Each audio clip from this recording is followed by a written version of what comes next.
नमस्कार. सोपी रेसिपीमध्ये तुम्हा सर्वांचं खूप खूप मनापासून स्वागत आहे. आज आपण अगदी साध्या सोप्या पद्धतीने आमरस कसा बनवायचा तो बघणार आहेत.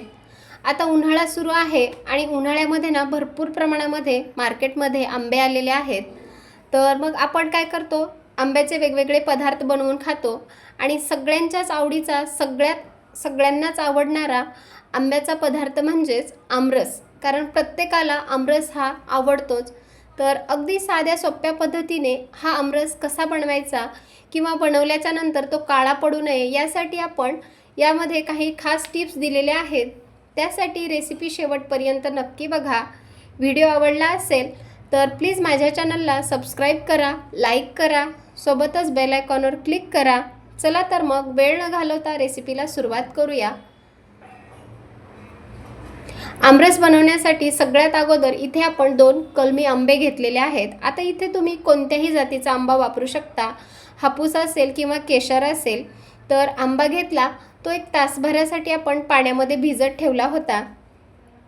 आता आपण आंबा जो आहे ना तो पाण्याने स्वच्छ धुवून घ्यायचा आहे.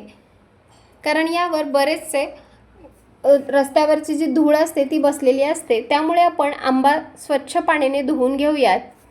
आणि आता हा जो आंबा आहे ना तो पाण्यातील आपण बाहेर काढून घेऊयात. नंतर आपण हा आंबा एका प्लेटमध्ये ठेवूयात. इथे बघा, मी आंबे जे आहेत ना दोन्ही चांगले स्वच्छ धुवून घेतले. आता आपल्याला यावरचं जे देठ आहे ना ते काढून टाकायचं आहे. कारण यामध्ये बराचसा चीक असतो, त्यामुळे आंब्याच्या वरचं देठ काढून घ्यायचं. आता बघा, यामध्ये आपण जास्त हातसुद्धा भरवणार नाहीत. अगदी साध्या सोप्या पद्धतीने आमरस बनवणार आहेत. आता आंब्यावरची जी साल आहे ना ती आपल्याला काढून घ्यायची आहे. बऱ्याचदा काही ठिकाणी काय करतात, आंबा पिळतात आणि मग त्याचा रस बनवतात. पण बऱ्याचदा आंब्यामध्ये थोडंसं काळसर डाग असतो, तर तो सुद्धा रसामध्ये जातो. त्यामुळे ती पद्धत न वापरता मी आज या पद्धतीने आमरस बनवत आहे. आता बघा, दोन्ही आंब्यावरची साल काढून घेतली. आता हा जो गर आहे ना तो चाकूच्या मदतीने किंवा चमच्याच्या साहाय्याने सुद्धा तुम्ही हा पूर्णपणे गर काढून घेऊ शकता. दोन्ही आंब्याचा गर आपल्याला अशाच प्रकारे काढून घ्यायचा आहे. आणि पूर्णपणे जी कोय आहे ना ती सुद्धा आपल्याला साफ करून घ्यायची आहे. इथे बघा, मी अगदी सर्व जी कोय आहे ना ती सर्व गर काढून अगदी स्वच्छ केली. इथे बघा, दोन्ही आंब्याचा गर जो आहे ना तो आपण एका प्लेटमध्ये काढून घेतला आहे. आता तुमच्याकडे कितपत आंबे आहेत त्याचा सुद्धा तुम्ही गर अशाच प्रकारे काढून घेऊ शकता.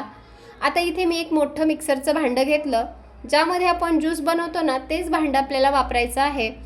त्यामध्ये हा पूर्णपणे आंब्याचा गर टाकून घ्यायचा आहे. आता यामध्ये आपल्याला साखर टाकायची आहे. आता बघा, आंबा कितपत गोड आहे त्यानुसार तुम्ही यामध्ये साखर ॲड करू शकता. इथे मी 3 चमचे साखर ॲड करणार आहे. जर तुम्हाला आंबा थोडासा आंबट असेल तर थोडी जास्त साखरसुद्धा वाढवू शकता.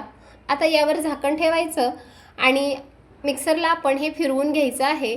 आंब्याचा गर आपण अगदी स्लाईडमध्ये काढून घेतला, त्यामुळे जास्त वेळ आपल्याला लागणार नाही. इथे बघू शकता तुम्ही, आपण आंब्याचा गर छान असा फिरवून घेतला. आता यामध्ये ना मी अगदी अर्धा ग्लास पाणी टाकलं होतं. तर फ्रीजमधलं अगदी थंडगार पाणी टाकलं.